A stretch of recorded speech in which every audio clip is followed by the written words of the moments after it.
முன்னாள் ஜனாதிபதி மஹிந்த ராஜபக்ஷவிற்கு உயிராபத்து காணப்படுறதா இப்ப கருத்துக்கள் முன்வைக்கப்படுது. யார் இந்த கருத்தை முன் வச்சிருக்காங்க, எதனால இந்த கருத்தை முன் வச்சிருக்காங்க அப்படின்னு பார்த்தோம்னா, ஐக்கிய தேசிய கட்சியின் தவிசாளர் வஜிர அபேவர்தன தான் இந்த கருத்தை முன் வச்சிருக்கிறாரு. அவர் இதை பத்தி என்ன சொல்லியிருக்காரு அப்படின்னு பாத்தீங்கன்னா, சில குழுக்கள் ஆயுதங்களை கொண்டு மஹிந்த ராஜபக்ஷவை கொல்றதுக்கான நிறைய வாய்ப்பு இருக்கு, அதனால இந்த இலங்கை அரசாங்கம் தான் அவரை பாதுகாக்கணும் அப்படின்னு அவர் கருத்து முன் வச்சிருக்கிறாரு.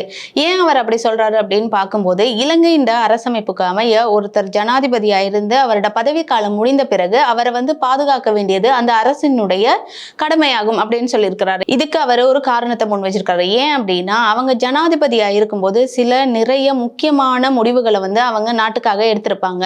அதன் காரணமா அவங்க தனிப்பட்ட ரீதியில அவங்களுக்கு உயிராபத்து ஏற்படுறதுக்கான வாய்ப்புகள் இருக்கு அப்படின்னு வஜிர அபேவர்தன சொல்லியிருக்கிறாரு. அவர் மஹிந்த தொடர்பா சொன்ன கருத்து என்ன அப்படின்னு பார்த்தோம்னா, மஹிந்த ராஜபக்ஷ யுத்தத்தின் இறுதி கட்டத்துல தலைமை தாங்கியதாகவும் அவர் ஒரு சில நாடுகளுக்கு தனியா சென்று திரும்பி வர முடியாத நிலை தான் இப்பவும் இருக்கு. அதுக்கு காரணம் என்ன அப்படின்னா, அவரால் யுத்தம் வெற்றி கொள்ளப்பட்டதாகவும் இதனால அவருக்கு நிறைய உயிராபத்துகள் இருக்கும் அப்படின்னு சொல்லியிருக்கிறாரு.